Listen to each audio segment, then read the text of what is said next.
and welcome to Coach's Corner. I'm your host, Matt Bisaccio. Today we're going to be joined by Assabet Valley's girls basketball coach, Frank Ferreer. Coach, thank you very much for taking a couple of moments out of your day to spend with us. Hopefully by the end of the interview, the community will have a better understanding of who you are and who you are as a coach. Well, it's a pleasure to be here. I hope, in fact, at the end of it, the community's happy to know me a little better. Absolutely. We're going to start off. Can you just kind of explain to us about your playing history and who you learned the game from and where you started off with?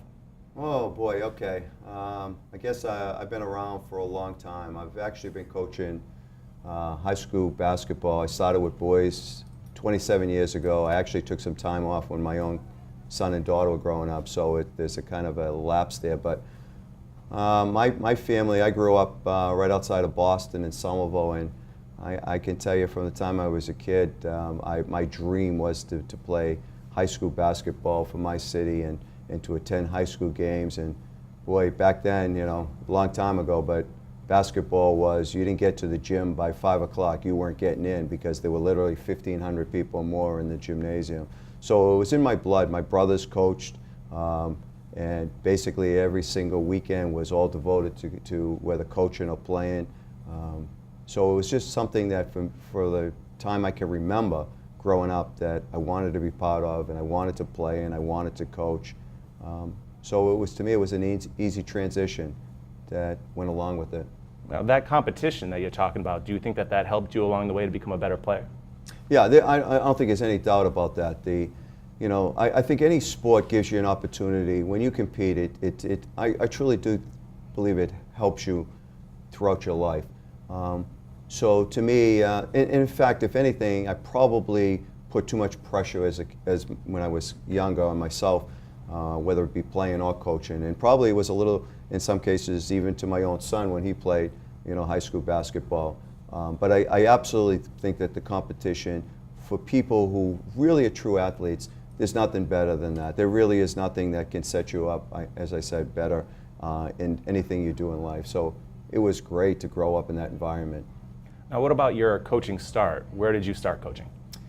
Oh boy, the first place I actually I coached for just a year in a middle school in Somerville, just as a middle school team. It was just kind of off the cuff type of thing. And then my first coaching job, it was the next year. I went to a school called Newton Catholic High School, which then became Trinity Catholic, which is right off the Mass Pike. Today, in fact, it's some type of international school, but that was my first, and it was boys. And I coached there for about 6 years. Difficult part back then is that you actually had to win 60% of your games to qualify. So we had a couple of years that we finished 500, which today would have been fine, but back then it didn't cut it. But it was good. It was a nice little. It was called the Catholic Suburban League. It was a great opportunity to kind of get yourself started, and it really, I think it was a great learning experience. I found out what it was like to coach some few, I thought, pretty good players, and also how to deal with some kids that truly might have been pretty good players, but they wanted to test whether you were going to be the kind of coach to push them or not. Sure. Now, you were saying that you worked with boys at first, now you work with girls. Can you explain to the audience about what the difference may be between coaching each individual gender? Yeah, I think a lot of high school boys coaches would disagree with me on this, but I went in the mid-1990s. I coached until about 84, somewhere around there. I took like 10 years off, and then I decided I wanted to get back into it. I was involved in that 10 years in building an AAU program, which honestly at that time was the largest in the state of Massachusetts, but it was all boys again. It was called CMAC. I think it might even still be around. I have nothing to do with it at this point, but it was this huge program.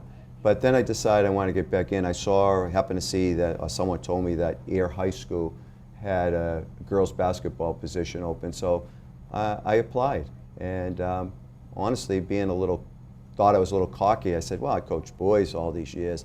Girls was going to be really easy. Sure. Yeah. Well, I'm going to tell you, that was a wake-up call, because what I would say, if you coach girls, you have to coach. I mean, I can go through, I think anyone coach can do X and O's. I don't think that's a big deal about coaching. I really don't. But you can do all the X and O's you want with girls, And if you think that they're just going to execute that because you're drawing something up, that's not happening. There are a whole bunch of basic assumptions you can't make. So to me, if you enjoy coaching, I don't think there's anything better, because there's a great challenge of coaching girls. But I think there's a great reward by doing so when you feel like you're being somewhat successful.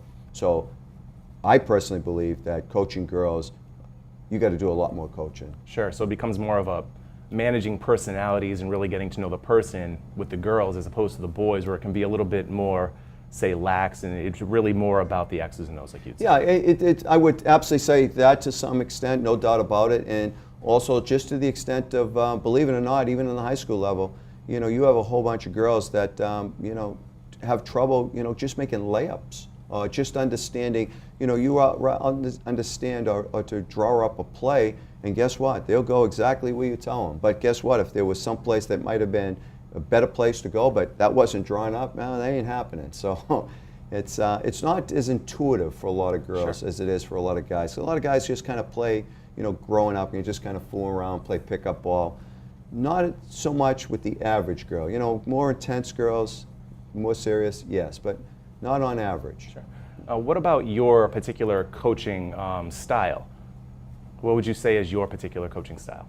What I love to do coaching is I like to push the tempo. I like to create, and I've said this many times to people, is I want to create chaos. I want it to be, I don't want to say ugly, but I want it to be so that there's just, you know, just constant movement on the court.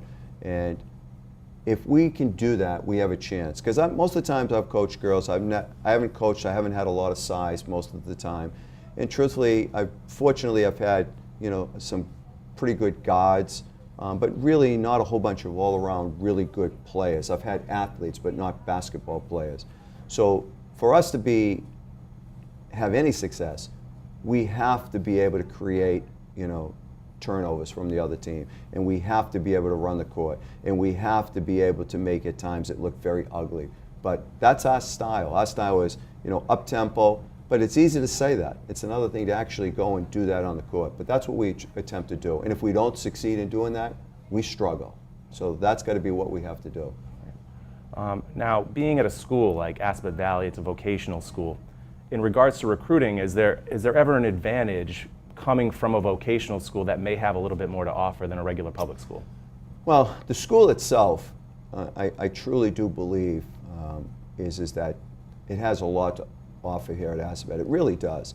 You know, you look at the current situation within you know, college graduates, and you find so many that can't find jobs. You come here to Assabet, you got an opportunity, you know, contrary to some people's belief, you know, to go on to college, and you also have an opportunity to get a background in some of these shops, you know, pretty good business background or shop background, you know, whatever the vocation is.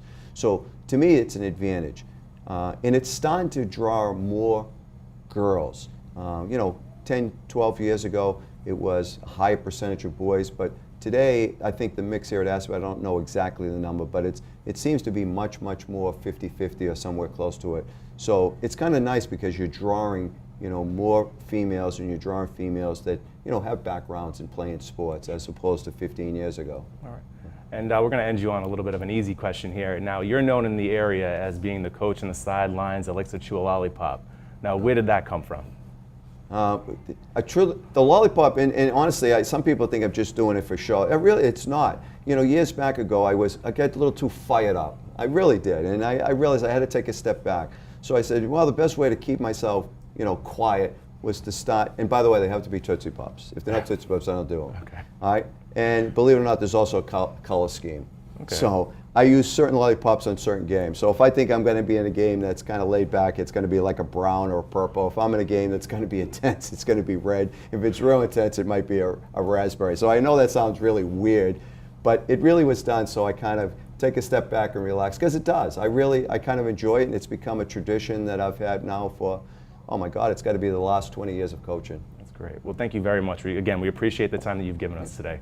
Thank you. That's going to do it for us on Coach's Corner. We'll see you next time.